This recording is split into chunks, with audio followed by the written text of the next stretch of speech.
one constant through all the years, Ray, has been baseball. It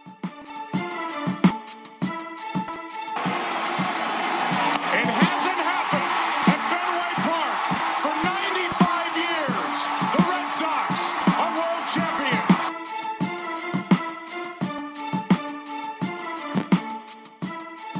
Welcome to Red Sox Beat. My name is Jess Thomas. I am here with the one and only Lauren Campbell. We are not with Jared Scally. We're switching things up majorly this week on Red Sox Beat here at CLNS Radio. Lauren is doing her second show now and doing this one solo with me. Jared will be back next week, but we'll make sure to break down everything that he said of note from last week in terms of predictions and such, and we'll take it from there. So, I want to encourage everyone to engage with your favorite CLNS radio personalities by downloading the Reached app. That is R-E-A-C-H-T. It was confusing for a while, but we figured out how to say it. It is Reached. You can download the Reached app today, just like Lauren did today, for both the iPhone and Android.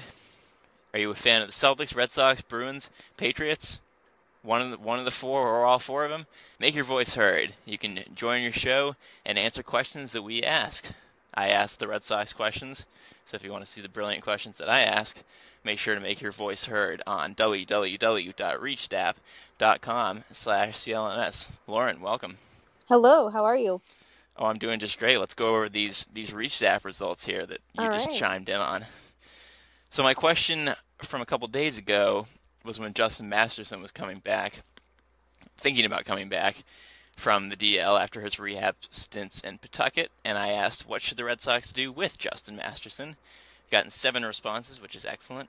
Keep them coming, everyone. And there was a resounding 6 out of 7 that said put him in the bullpen, and frankly, Lauren, that's what's going to happen. I hope so. I mean, that's where he belongs. He's not a starter. He doesn't have enough pitches to go because he just gets figured out within 4 or 5 innings, and then people hit home runs, singles, everything, and they just score off of him. So he belongs in the bullpen, and that's where he should stay. He's not a starter. He's not a starter. Our other response was to trade him, but I think that putting him in the bullpen would more likely happen before trading him. So look for Justin Masterson to be in the bullpen possibly by Tuesday. If you're listening to this after Tuesday, then he may already be in the bullpen. Our other question was from today. This one has some more parody on it. The question was, has the Red Sox offense finally turned the corner? And 3 responses have said yes, they will make a playoff push now, including me. We'll get to that more on the show, of course. 2 responded with no, it's just a tease, which Lauren responded to. So we got some differing opinions here, which will make for a very fun show. And we got 1 response that says, yes, it has turned the corner, but it still won't be enough. I'm surprised that's the lowest response so far, but when we get more people responding, we'll see what it turns into. So that is your Reached app question. Make sure you go to www.reachedapp.com/CLNS and answer those questions. Alrighty. Let's do some MLB headlines. We got a ton of stuff on the show today. We are loaded. We've got a ton of headlines. We've got a ton of stuff to talk about, period, about the Red Sox. So let's jump into it. Here, MLB headlines. We're going to start on a somber note. Former Major Leaguer Darryl Hamilton, 50 years old, was killed today, Monday, in an apparent murder-suicide with his girlfriend. She apparently shot him twice and then shot herself, and they have a 14-month kid. So it's a horrible situation. He was a former player and now broadcaster. So it's a tragedy there for the baseball world. Darryl Hamilton dead at 50. On a more happy note, Pedro Martinez, I'm sure we all know who he is. It was announced on Monday that his number 45 is being retired by the Red Sox on July 28th. And that is a great group of guys. There are not many of them, not a lot of numbers retired. 45 will be one of them, and that is awesome. David Ortiz, Big Papi, hit his 476th career home run on Sunday, which moves him ahead of Hall of Famers Stan Musial and Willie Stargell. He is now 29th on MLB's all-time homer list. 24 to go until 500. Max Scherzer, a start after pitching a one-hitter, which we talked about last week, was 1 strike away from pitching a perfect game this weekend with 10 strikeouts, and he hit Jose Tabata on the elbow. He did not give much of an effort of getting out of the way, so it hit him. and then Max Scherzer completed the no-hitter. So he is unbelievably dominant. 2 straight starts, 26 strikeouts, 1 hit, a no-hitter, and almost a perfect game.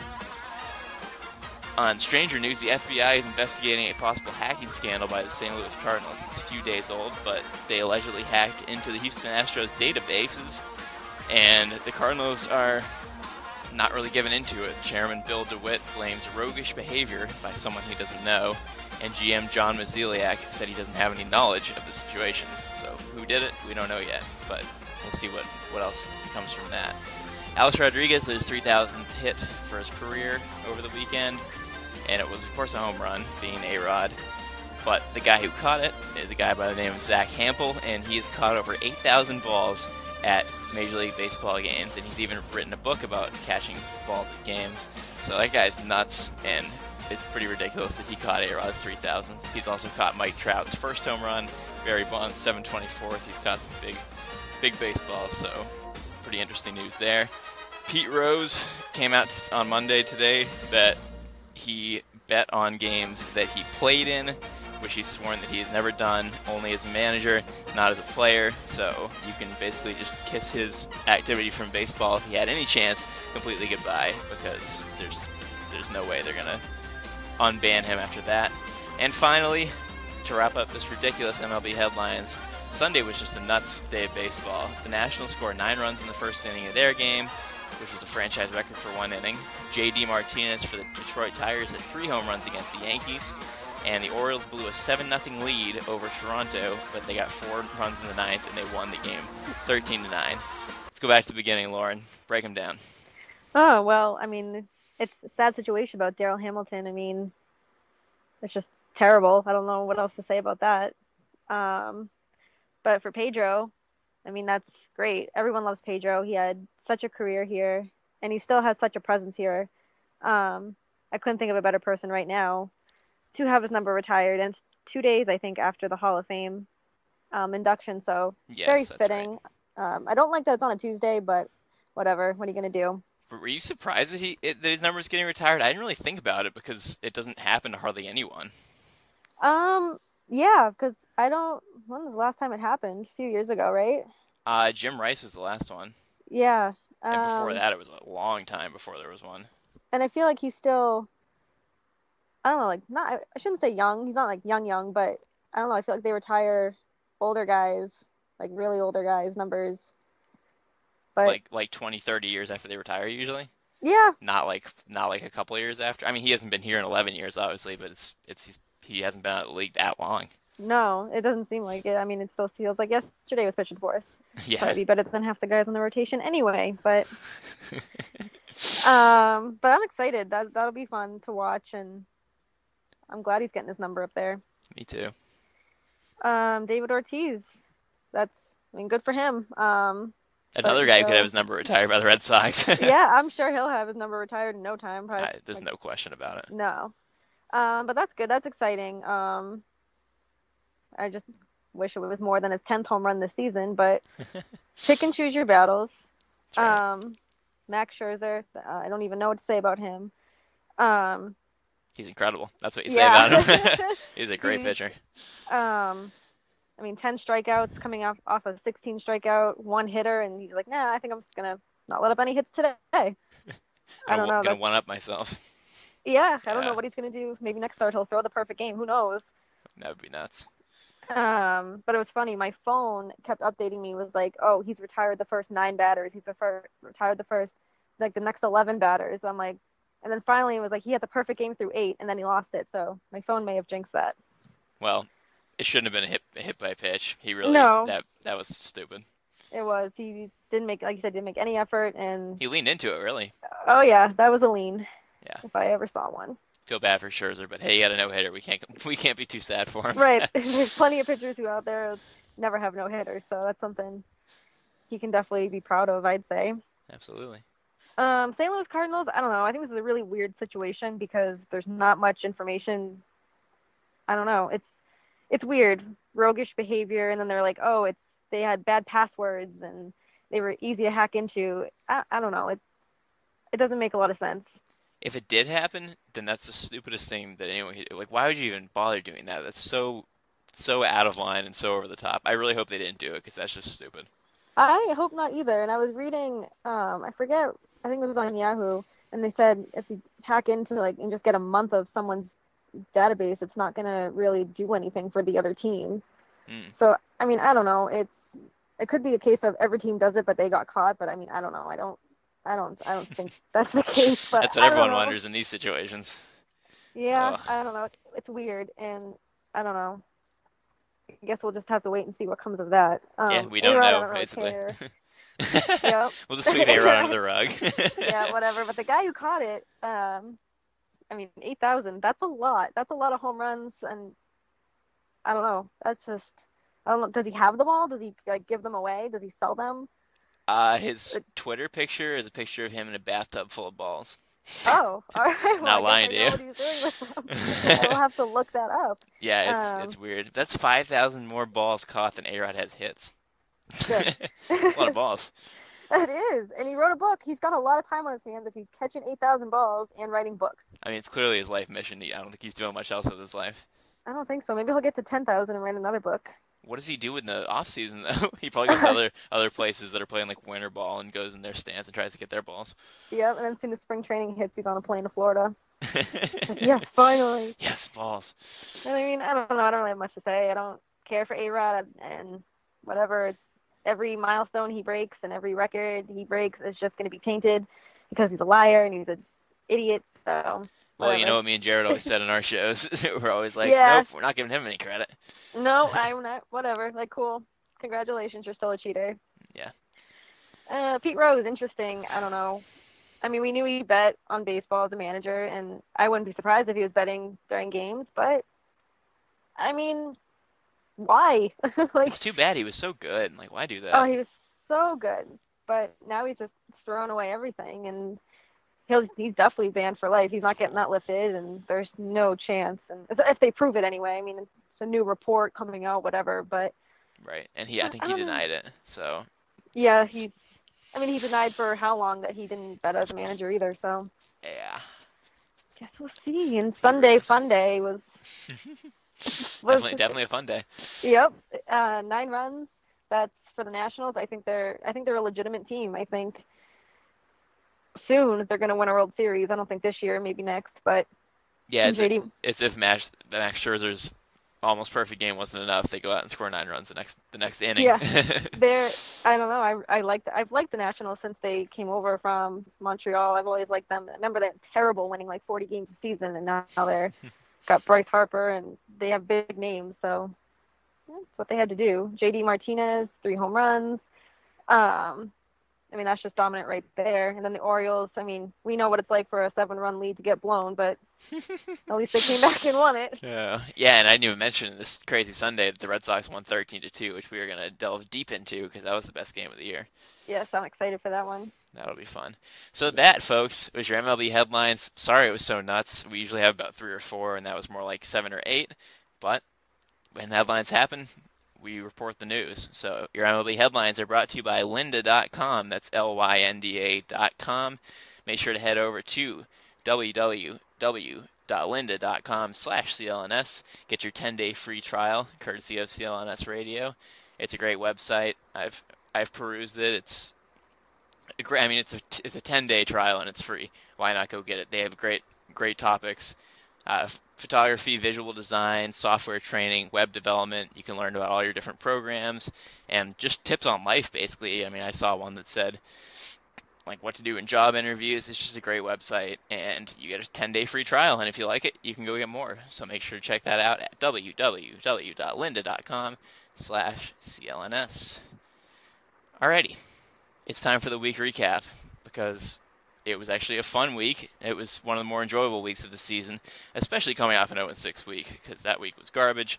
We covered that in depth last week. If you didn't check that out, make sure to, because that was a fun show, just ripping on the team, which we're not going to do so much this week because they don't deserve to be ripped on this week. No, it was a good week. Yeah, we're gonna praise them for sure. So they went 4-3, which thank you. I predicted correctly again.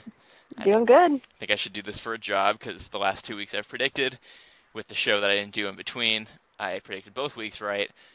The previous one I got perfectly right with both series. This one, not 100% right. I predicted the record right, but I said 3 out of 4 from the Braves and lose 2 out of 3 to the Royals. It was actually a split with the Braves and winning 2 out of 3 to the Royals, excuse me. So I didn't get that quite right. Lauren and Jared both got the Braves series correct. They both said split, and it was a split. Good call for both of you there. Congratulations. Thank you. And then you guys kind of missed the Royals series, which I'm sure most people did because they're the best team in the American League. They're the defending American League champions, and the Red Sox put it to them 2 out of 3, and they could have easily won all 3 games, really, which we'll obviously get to. So those are your predictions. I was right. Thank you. We'll see what I do next week. Yeah, this week for next week. All right, I'm going to do my thing. Didn't get to do it on the show I didn't do, so I'm going to make up for that and do it well now. It was a packed week, 7 games, so we'll start with Monday. Don't have my notes here. Hold on. It was the Braves. Was the first game. Okay. June 15th. Seems like a while ago at this point, but that was the first game of the series, and it was more downhill for the Red Sox. They still hadn't picked it up yet, as they did the rest of the week.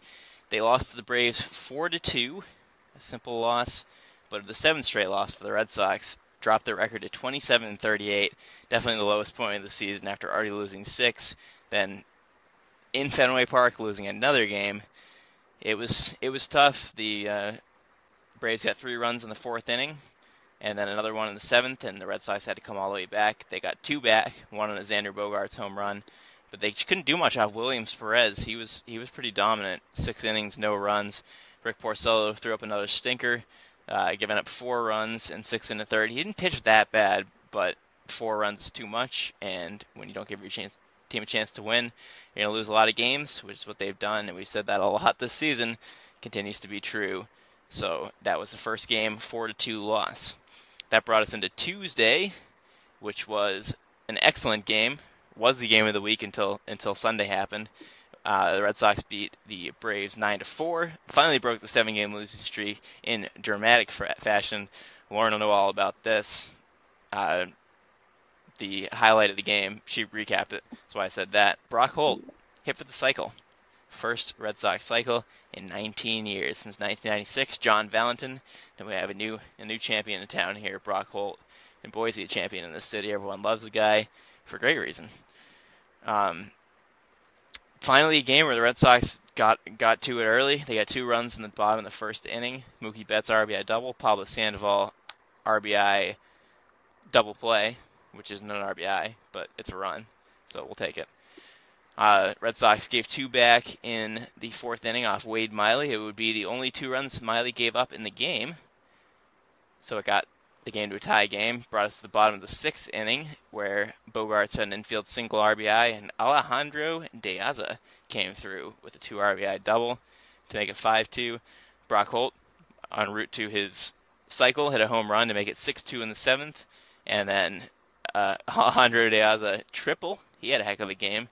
That made it 7-2. Rusney Castillo actually got an RBI for once. That's all I'm going to say about him because he's been horrendous. Made it 8-2. And then Brock Holt, again, completed his cycle in the bottom of the 8th inning with an RBI triple to make it 9-2. Give himself his fine cycle. Braves got 2 back in the 9th, but the Red Sox won 9-4. Wade Miley, another good start. But hold on, before we move on in this recap, let's talk about Brock Holt. What a great game for him. Oh, it was awesome. It's just, I love watching him. He's such a fun player. And just watching him break out, and he's just such a bright spot for this team in such a crappy season where we have something to look forward to with this kid. He's young, and he can clearly hit, and just to get the cycle, haven't done that in 19 years, just amazing. Just he's so fun to watch. I love it. And the funniest thing about that really is that after playing so well last year and being the bright spot of 2014 in an otherwise horrendous season, he was basically forgotten about and basically didn't have a place on this team. He had a place, but it was the bench basically in another utility role. Was certainly not guaranteed to play day by day. Some people thought maybe it was just like an outlier and he wasn't really that good. And slowly but surely, he's just punched his way right back into the lineup, and now they can't sit him just like last year. It's incredible. It's good. Don't sit him. Don't do it. I know. But aren't I right though? Like, wasn't that what it seemed like? He just kind of fell off the map again.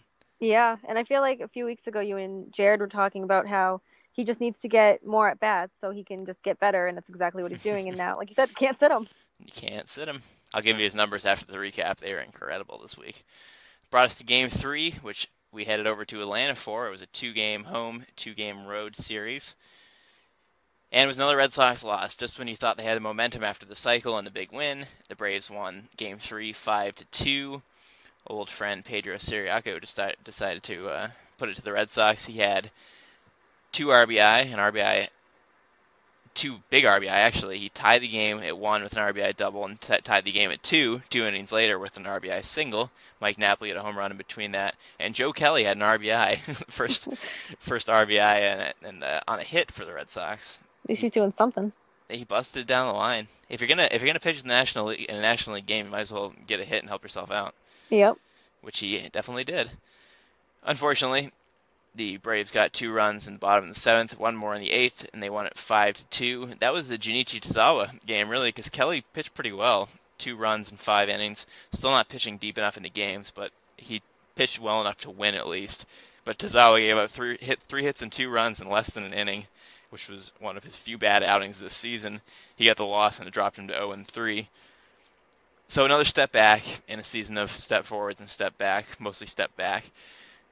But that brought us into Thursday, the final game of the 2-2. We can just call it a 4-game series. And another 5-2 score. The Red Sox beat the Braves this time 5-2 to make Lauren and Jared correct with their split series. But the big thing in this game, we'll just talk about it now because it doesn't really have its place in the show. It just has a place in this game, really. Pablo Sandoval was benched for this game because he liked 2 pictures on Instagram during the game the night before, and it was a tie game at that point. It was 2-2 in the 7th, and he went to the bathroom and liked pictures on Instagram, and Jared Carabas found it on Twitter, and Sandoval got benched. So that was a big deal. Instagram gate or Instigate, I saw people calling it, which is so stupid, but hey, it's what happened. So thoughts on Sandoval's Instagram mess? I think it's ridiculous. I think it's getting way too much media attention. I think it's just because they need something else to report on other than the Red Sox losing. But I don't know. Whatever. I know it's a social media policy, but it's really 3.5 hours you're without your phone. You can go like those pictures after the game. And I think it's stupid. Yeah, it's just like I can see it as not a big deal, and part of me has thought it's not a big deal on and off. I've really gone back and forth on this a number of times. But overall, I think it's just stupid. Why do you have to do that? Just get off your phone. You're playing a game. You're getting paid tons of money. Just go play your game and go screw around on your phone the rest of the night. I don't care. Why are you doing it during the game? Why are you doing it when your team's batting, when you're up 5th, when the game's tied, when your team sucks? Like, why would you do this? It's so stupid. Where is his head? This guy's supposed to be the leader of the team, and he's in there liking pictures on Instagram. What are you doing, Pablo? I am so tired of this guy. I don't rant like that very often, but stupid. Like you said, it's stupid. I don't know. There's no reason for it. Right. There's no reason to be on your phone. You don't have some like life or death situation happening on the other end of that phone where it's like you need it with you. But if he's making a phone call about a family emergency, go for it by all means. But if you're liking pictures on Instagram, put your darn phone away. Yep. Honestly, like I don't know if other players do this. I don't know if this is a problem in baseball. I haven't really seen anything about it, so I'm assuming it's not. I don't know if guys use their phones, but if you're going to use your phone, don't get caught. Don't like a picture. No. Just use your phone and move on. I don't get why he has to be stupid and like stuff. Just get your head out of your butt and play the game. The only time I ever really saw anything like this was with the Pittsburgh Steelers, and Troy Polamalu was on his phone. I think he was like checking on his wife or something, and I think he got fined. But you don't hear about this kind of thing often with cell phones and dugouts on the field, anything. Yeah, it's because people aren't stupid and they abide by the rules or are sneaky enough about it to not be caught. Like, he's an idiot. Yep. You don't hear about it because it's not a problem. Like, it's just common sense. You're playing a freaking game. Don't be on your phone. It's just like being in class. You're not supposed to be on your phone. Like at a job, you're not supposed to be on the phone for the most part. It's just like this. Ugh. So disgusting. Common sense. Social media is great, but it's also terrible. Yep. So that's my rant about that. So let's go back to the recap. So he missed this game, and the Red Sox didn't miss him at all. They won 5-2. And actually got up 4-0 after 6 innings. Actually scored some runs, and our man Clay Buchholz, who has been really, he's pitched like an ace. As much as people want to crap on him, as poor of a start of the season he had this year, he's been solid for this team, and he quietly, because he doesn't do anything loudly, he's quietly been the best pitcher on the team, and I think people probably look forward to his starts at this point. I know I do. I do too. It's weird. If he starts to go, I'm like, oh god, he's pitching, we're gonna lose. And it's like, okay, we have a chance. Amazing how about a number of 5 or 6 good starts just completely changes people's opinion of you just like that. Yep. That's what he's done, and he got the win to improve to 4-6. It was a 5-2 win. Koji Uehara got a save and a 1-2-3 inning with 2 strikeouts, and they tied the series to improve their record to 29-39. So people are still feeling pretty down. They only won 2 out of 4, better than 0-6. So people were feeling better about that. But there's still 10 games under 500, and you're going to play the best team in the American League. That's what everyone thought. But Red Sox came to the series and decided they weren't going to be pushed around by the Royals. And Eduardo Rodriguez, big start for him to see if he could overcome giving up 9 runs in his last outing and see if he could go back to what he was before that bad start. And he sure did. He looked really good and only gave up 1 run in 6 1/3 innings, 5 strikeouts, and the Red Sox offense went to bat for him. A 5-run second inning with a Mike Napoli 2 RBI single, Blake Swihart 2 RBI double, Mookie Betts RBI single, Hanley Ramirez bashed a home run, and Red Sox held on, 7-3 win. Good sign from Rodriguez to bounce right back from that bad outing. Yeah, I'm glad to see that. And of course, he's going to have a bad outing every now and then. He's not going to be perfect, but I think to get it out of the way and now to just bounce back and have a solid start is what he needed and what we needed to see too. Absolutely. Great game for him and great game for Mookie Betts. He was 4 for 5. We'll get to his total week because his numbers were out of this world. Insane. So the Red Sox are now 3-2 on the week, and people are starting to feel good.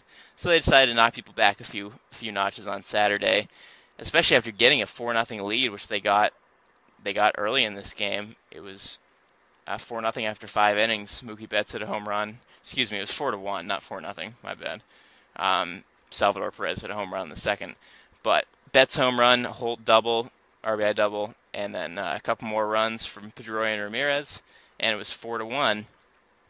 But darn Rick Porcello does not hold leads or pitch, period, for the most part. He's been just getting worse and worse. He gave up 6 runs in 5 innings. The big bash was Kendrys Morales hitting a 2-run homer to make it 6-4. After it was tied at 4, it was a 5-run bottom of the 5th inning, and just not what you want from a guy that you just paid $80 million to be your best pitcher, because really, I mean, if you put the whole thing together, he's lost 6 games in a row. He's probably been the worst pitcher on the team. Yeah, it's not looking good for him, and I had high hopes for him coming in, and when you pay somebody $80 million, you expect them to give you quality starts, and when you're not getting them and you lose 6 in a row, you start to question some contract moves, which they've made plenty of questionable moves this year, but... Yeah, lots. Yep. Yeah, I was excited about him, too. I picked him up on my fantasy team. He's now gone, thank God. Because I'm not dealing with 6 straight losses in a row. That's not how you stay on someone's fantasy team. I heard a great stat today, too. He has the worst ERA of pitchers with a certain amount of innings in the major leagues. Oof. So he's going like Clay Buchholz from a couple of years ago, where he was actually like literally the worst pitcher in the league. That's terrible. Yeah, his ERA is 5.61, and his record's 4-8. So Rick Porcello, if you want to earn your money and get back in the good graces of fans, you might want to pitch a little better. Just a little. Just a little hint there for you. So that made it a 3-3 week, and that brought us to Sunday, which is yesterday if you're listening to the show on Monday. And boy, that was a great game. Let's dive into this. It was a 13-2 Red Sox win, which is the most runs scored by any team this year. Most runs scored by the Red Sox this year. And they had 13 extra base hits, which is the most anyone's had this year. That's where I was going with that. They had 16 hits, 13 extra base hits, which was 8 doubles, 2 triples, and 3 home runs, which gives you 13. Hanley Ramirez hit a home run to start it off in the second. David Ortiz hit a home run, as we talked about, his 476th of his career in the fourth inning to make it 2-0. And Mookie Betts hit a 2-run homer in the fifth, which made it 4-0. And then the big blow off Chris Young was Xander Bogaerts' 3 RBI double, clearing the bases, making it 7-0. And if the fans thought the Red Sox were going to blow another game, well, they decided to make sure they weren't going to, because in the next inning, Brock Holt hit an RBI double, Dustin Pedroia hit an RBI double, David Ortiz hit an RBI single. Then it was 10-0, and if that wasn't enough for you, 2 innings later, Brock Holt decided to hit a RBI triple after Betts had just hit a triple, and then Pedroia drove in Holt to make it 12-0, and the final ended up being 13-2. What a game. I love this game. This is what I've been waiting for the whole season. And this is what we should be expecting from this team. Just like, not 13 runs every game, but putting up these kinds of numbers and these hits. And that's what we need to see from this team. So I liked it. I enjoyed the game. That was amazing just to see put up 13 runs on a team where we're like, great, they're probably going to either get swept or, I predicted they'd take 1 game.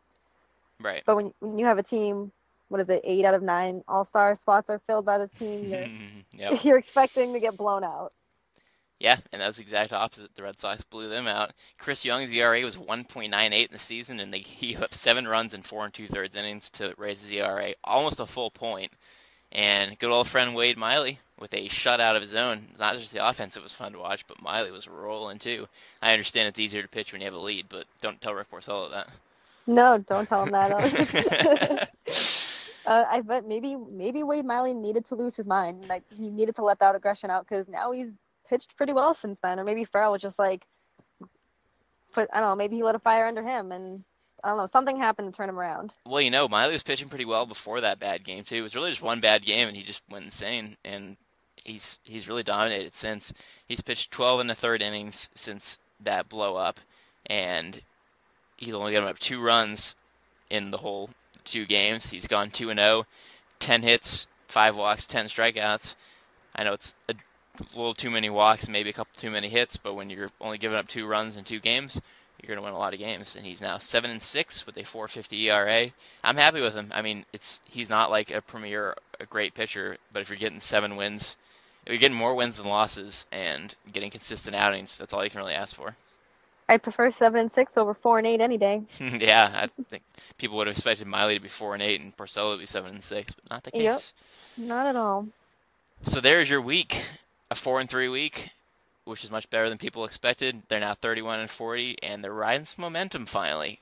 We hope, because they have shown flashes of momentum this season and just not gone anywhere with it, so we'll see if they can continue it. We'll get to the next week in a little bit, but first, for this week, MVP. Wow, a lot of choices, but the obvious one is the American League Player of the Week, which was announced today, Mookie Betts.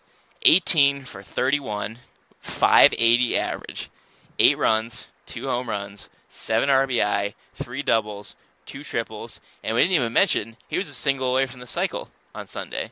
He almost pulled Brock Holt Part 2 just less than a week later. Yeah, I was pretty surprised when Brock Holt didn't get Player of the Week, but then I went back and looked at the numbers that Betts put up. I'm like, oh, never mind then. I'm not surprised anymore. Yeah, you'd think a cycle would do that for you, especially on a guy in your own team. And his numbers weren't as good. Betts was nuts. No, but when you have a 580 average, I'm sorry, I think that's going to trump a cycle.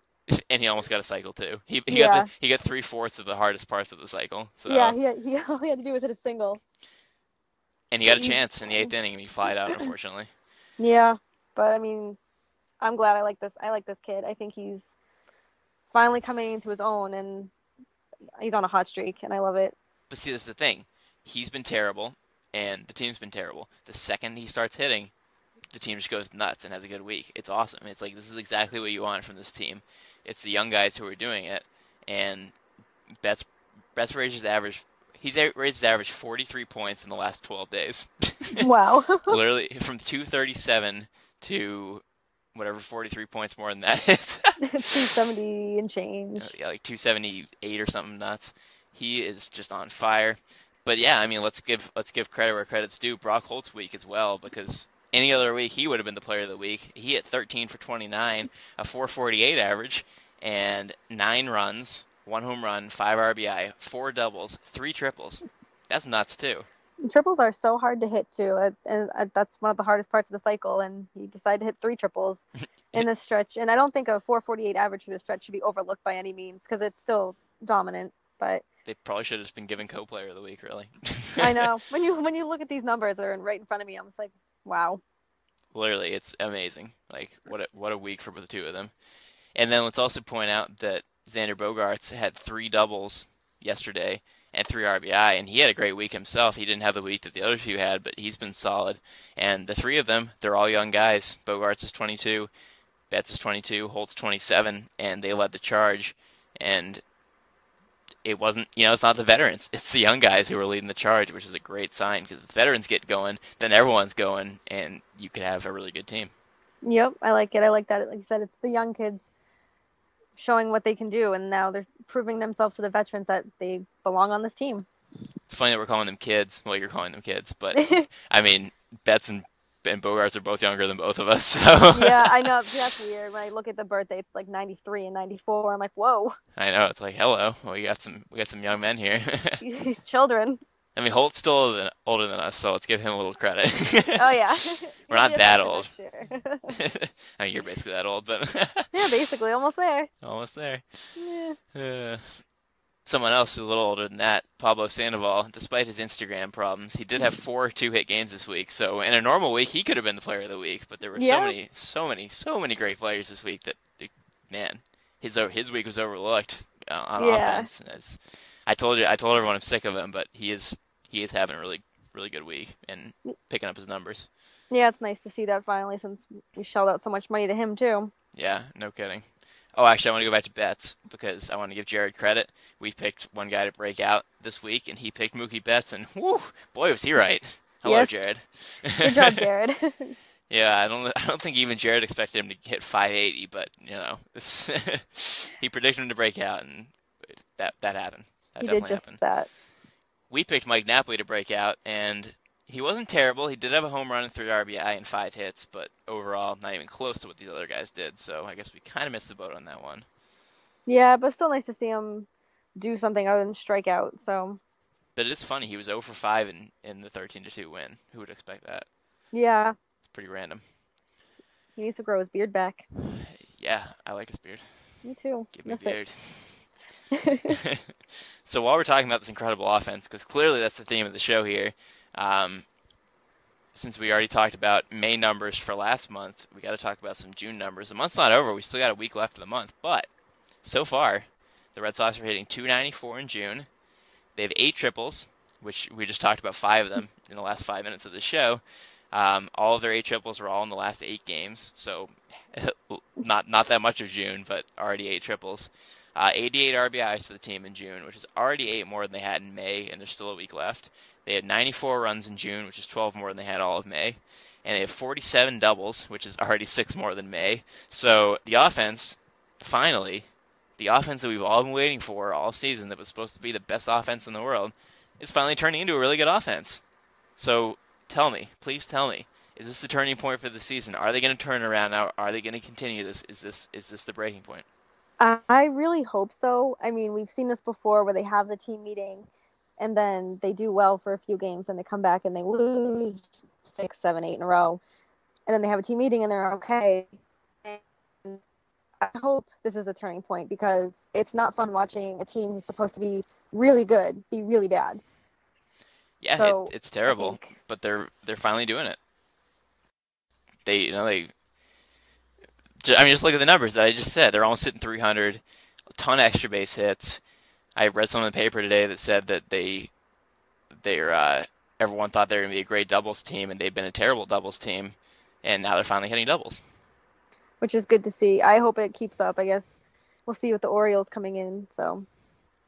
Yeah, they really need to continue this, because they got to make up for the rest of the season how bad they've done. So if they do what they're doing right now the whole season, then I think you can probably count the playoffs in our plans.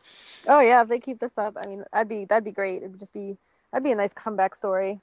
Like, I know the pitching's still not fantastic, but if the offense does what they're doing here, pitching doesn't really matter that much. Right, we were supposed to get by on the offense because the pitching, we're like, yeah, whatever, that's not great, but we have good offense, so we'll be fine. Hasn't been the case, but now it's getting there. And I would love that, because just like everyone's just been dumping all over this team for the whole year, and if they can turn it around and prove everyone wrong and actually make the playoffs and do exactly what people thought they were going to do, then it wouldn't be such a bad season after all. No, even if they make the playoffs, and it's like, cool, we still did more than anyone expected, but I guess we'll see. I think after the All-Star break is definitely going to be a big test for them. Yeah, absolutely. And they got to finish before the All-Star break, just as good. So that's what's coming up. Before we jump into our fantasy segment, I just want to give a quick catcher note, because Blake Swihart got a foot injury after getting 6 hits this week, and he looked to be in a little bit of pain. He's hoping to be back on Tuesday, but at the time being, Sandy Leone caught Sunday's game, and the backup catcher was Mike Napoli. So the Red Sox are quite thin on catcher, but there is good news. Ryan Hanigan is hoping to be back soon after breaking his hand. He's eligible to come off the 60-day DL on July 1st. He's hoping to be back in July, not necessarily on the 1st, but soon after. And boy, this team could need him, because they need more catching help. We don't need Mike Napoli catching. No, I think that's the last thing this team needs. And who knew that catchers would be our downfall? Like, Christian Vasquez gone, and Swihart's hurt now. Hanigan broke his hand on the weirdest play that you'd ever see. But I don't know. I'm Swihart. I'm not too worried. I think he'll be back soon. He said Tuesday, hopefully. But no, Mike Napoli behind the plate is a scary thought. Yeah, you never really would have thought that catcher would be a problem. You got 2 great catchers and a good veteran backup, and they've all gotten hurt. Yep. It's baseball for you, I guess. The outfield was supposed to be good too, and it's turned out to be not quite the surplus that it was supposed to be. Yeah, because we had like 12 outfielders, and none of them can play. Yep. Rusney Castillo's terrible. Alan Craig's in the minors. San Victorino can't get in the field. Daniel Nava's hurt. It's like Hanley Ramirez just doesn't play. Doesn't care. Left field. Yeah. So we have Mookie Betts and Alejandro De Aza. And Brock Holt. Yeah, well, he plays everything. Yeah, he's just Superman. That's the thing. Like, we have Alejandro De Aza playing pretty consistently. I thought we had enough outfielders at the beginning of the season. It's nuts how that happens. I know. It's weird. It's very weird. Well, let's take a break from Red Sox. We've talked a lot about him, as we should, because it is a Red Sox show. You're listening to Red Sox Beat on CLNS Radio. I'm Jess Thomas. She's Lauren Campbell. We are the Red Sox, part of the Red Sox B team. A big part of the Red Sox B team. 2/3. So, fantasy. Let's do it. We got 2 ads for you each, and I want to remind everyone, before we do this, to head over to clnsradio.com and check out our brand new fantasy segment that me, Lauren, Lars Yestaby, and Adam Ballou are taking part in now. It's a brand new segment, came out on Sunday. We each give 2 ads and 2 drops for the week. Haven't decided quite how often we're going to do it. It's either going to be every week or every other week. But the first one is out, and we got some great advice. It's a great format. Lars did a fantastic job with it. So please, please, please, I encourage you to check out that fantasy segment, because I don't want to toot our own horn, but it's pretty good. It is. I'm very impressed with how it came out. I like it, and there's definitely some good advice on there. So, yeah, definitely check that out. Let's give props to our new people. Lars is doing a great job so far. I recruited him, and I also recruited Lauren here. And she's already on Red Sox Beat, just over a month into her CLNS tenure. So let's not to toot your own horn, but get some good recruitees here. I know what I'm doing, I guess. So yeah, sure seems like it. So if anybody listening knows of anybody else who wants to join our team, then I can take credit for that too. Yeah, yeah. They're like, oh, I heard Jess talking about it on Red Sox Beat. There you go. Maybe you could be, future person that we don't know yet, could be a new contributor to Red Sox Beat. You never know. Preferably someone who can write stuff in the afternoon, but enough promoting.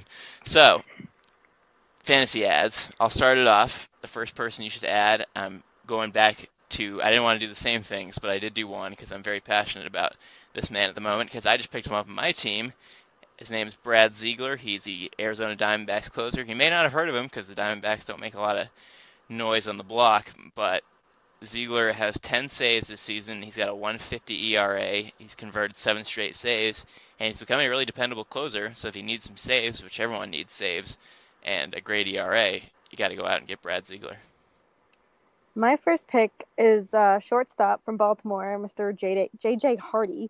Right now he's got an 11-game hitting streak, 7 runs scored, 6 RBI.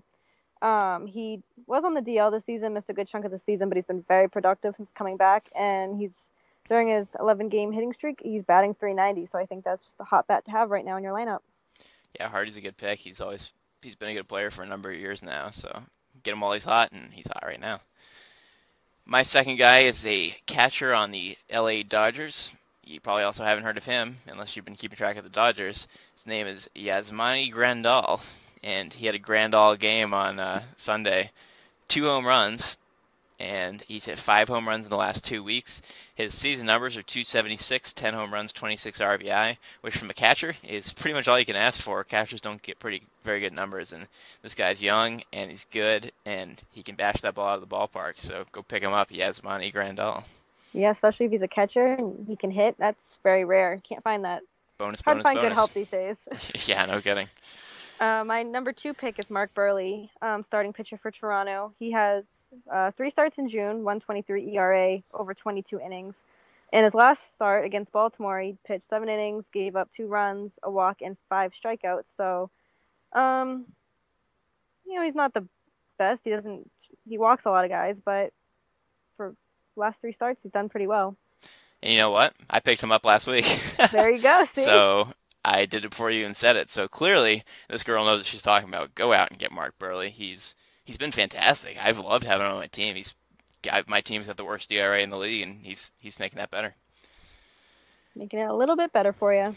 Gotta have those ERA guys. We both gave you good ERA guys, so make sure you go out and grab both of them.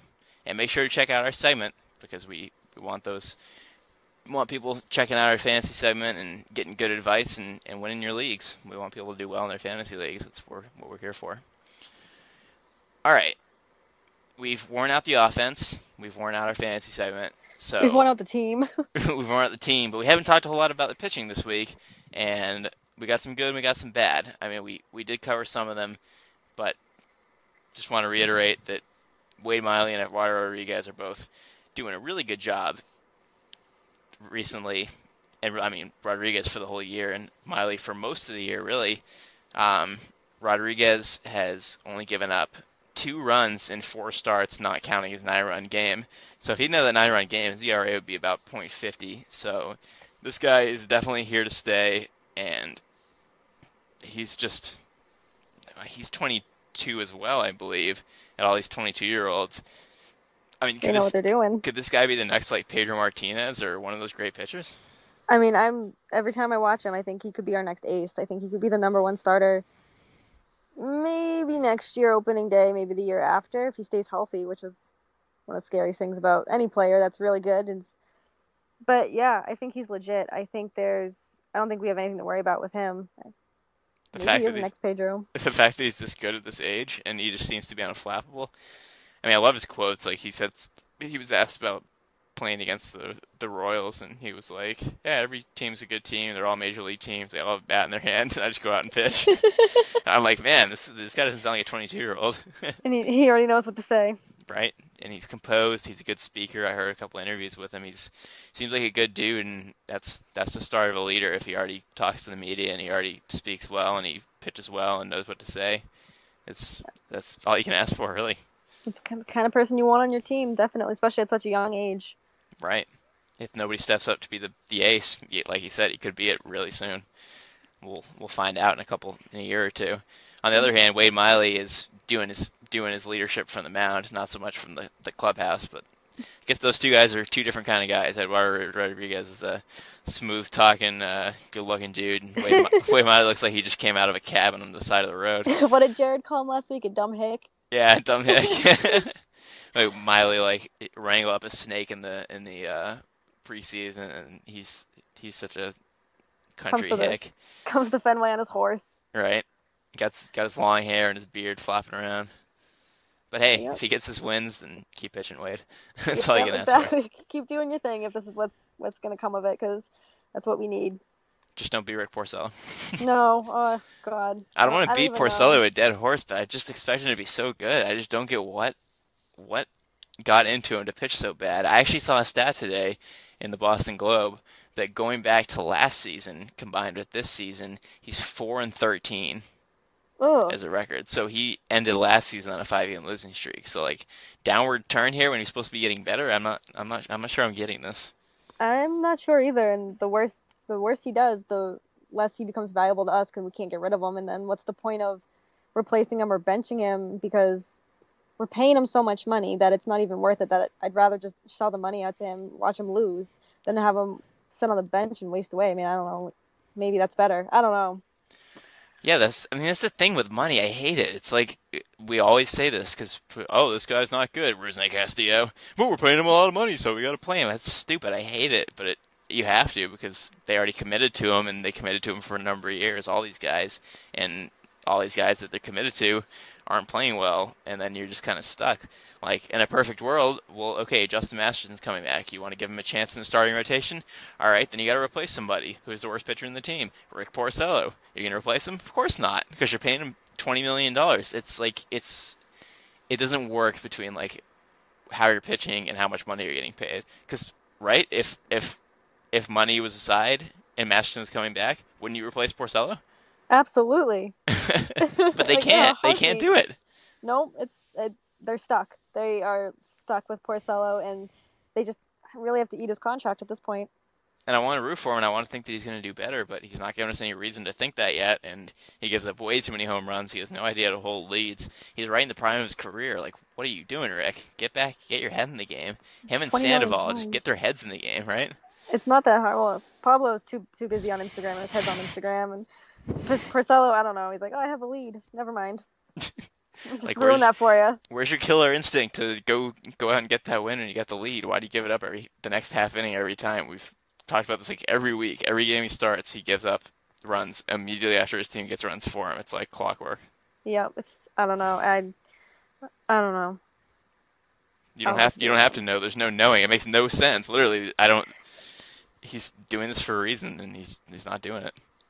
Nope, he's not doing his job. Nope, he got paid to do his job. He came here to do his job, and maybe Boston's not the place for him. I don't think so. Because Boston's not the place for most people, to be honest. No, Hanley Ramirez, but Carl Crawford. Yeah. Adrian Gonzalez. Oh God, Josh Beckett. Go on and on. Just like every player that's ever been here. No, there's only a select few that are actually good for Boston. That's why I'm surprised Clay Buchholz has lasted so long, because you wouldn't think he'd be good. Boston would be good for him, but he seems to be comfortable. Yeah, it's worked out well for him so far. So, I mean, he's been here longer than almost anybody. So. Yeah, and he's like 30. Yeah, 31 maybe or something. Yeah. I guess he's been here longer than anybody. Him and Pedro have been here the same amount of time, and other than that, just Ortiz, right? Yeah, going down. Yep. Wow. Wow. So I guess Boston works for Clay, which you wouldn't expect, but that's good. If he's going to pitch well, that's good. Exactly. All right, so we're getting close to the end of the show here, so we should look ahead to the next wonderful week that's coming up, and another big week, because when your team doesn't have a good record, every week's a big week. So this week we have an off day on Monday today, and then we got 3 against the Baltimore Orioles at home, some revenge games after getting swept, and then 3 on the road versus the AL East leading Rays. Didn't think you'd be saying that at the end of June, but we are. So the pitching matchups in the Orioles series, well, the pitchers of the Red Sox are Joe Kelly, Clay Buchholz, Eduardo Rodriguez. Pretty good lineup there. The probable pitchers have not been announced yet for the Rays series. You could guess it would be the other guys in the team, Miley, Porcello, and Kelly again. But you never know what's gonna. They could pull a fast one on us with Masterson. We'll see what happens. But we at least know the first 3. So in the Orioles series, I've got a sweep of the Orioles, and you have. I have 2 out of 3, but last time you predicted a sweep of the Orioles swept Boston. So we'll hope that something changes this time. I hope so. If it's got to be a team to sweep, it's got to be the Orioles. I mean, it's 3 home games. You need to get better at home. This team has not been a good home team. Their home record is 16 and 18. That really needs to improve. Take advantage of Baltimore's 14 and 20 road record, and just get some wins. You've been getting wins. Keep the offense going. Get the Orioles out of your head because they've been in the Red Sox head for a number of years now.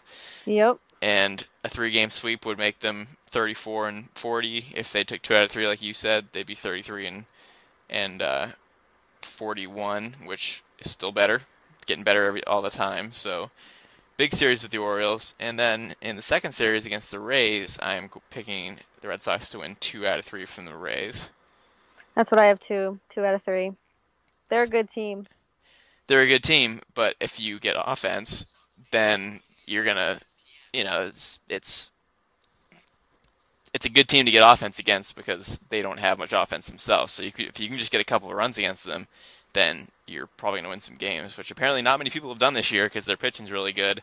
But if this offense really is as good as they're supposed to be and as good as they were this past weekend, then you should be able to win 2 out of 3, you would think.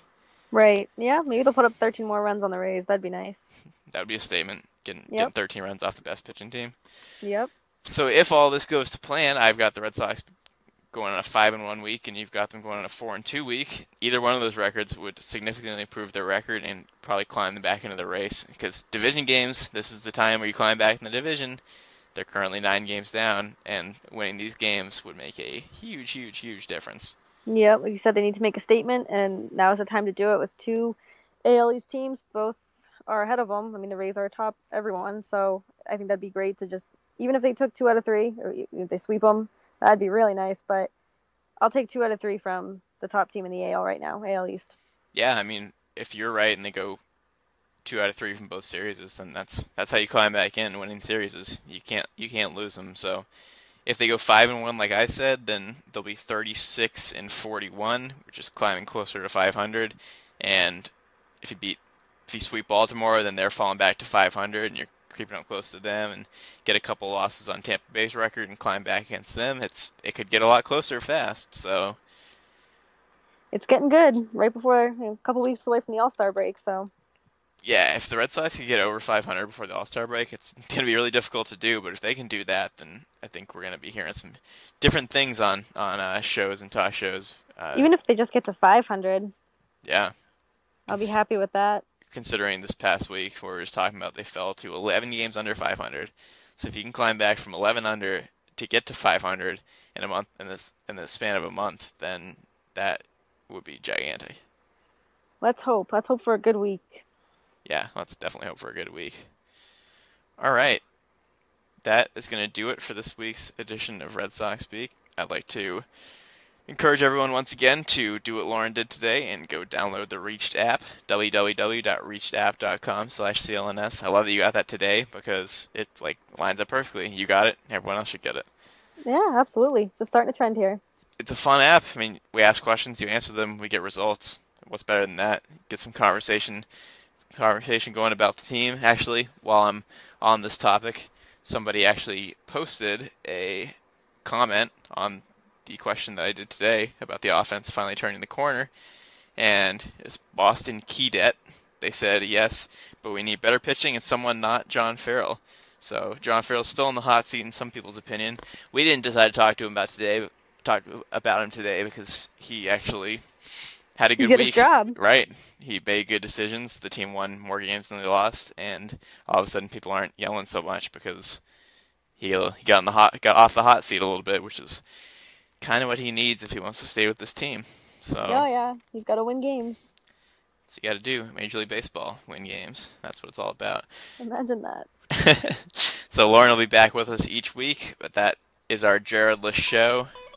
Lauren Campbell, you can find her on Twitter at Lauren. Good job. Let's spell that out. It's LALALA. LA.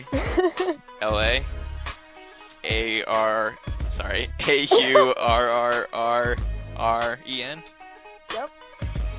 Is it 3 laws? Is it 3 laws? And then Lauren, 4 R's. Okay, so 3 laws and then Lauren, 4 R's. You got it. But you should follow me, really, because she has more followers than me. So you can go to @CLNS_JessSaying, which is much easier to figure out. And you can go like me, too. Like me. Go follow me, too. You can like me if you want. If you want to send me a message and say I like you. Yeah, yeah, let's get Paulo Sandoval on our Twitters here. You can follow him at Kung Fu Panda or something. I don't know what his Twitter is. Nor do I care, but his Instagram is KFP48. I know that because we all saw what he did. So yeah, I follow him on Instagram too. So I don't even have an Instagram, so you can be like a picture of them. No, I don't have any desire. All right, that does it for us. This is Red Sox Beat on CLNS Radio, and check us out next week. Check us out on iTunes, Stitcher, all our great social media, and we will see you in a week. Peace out.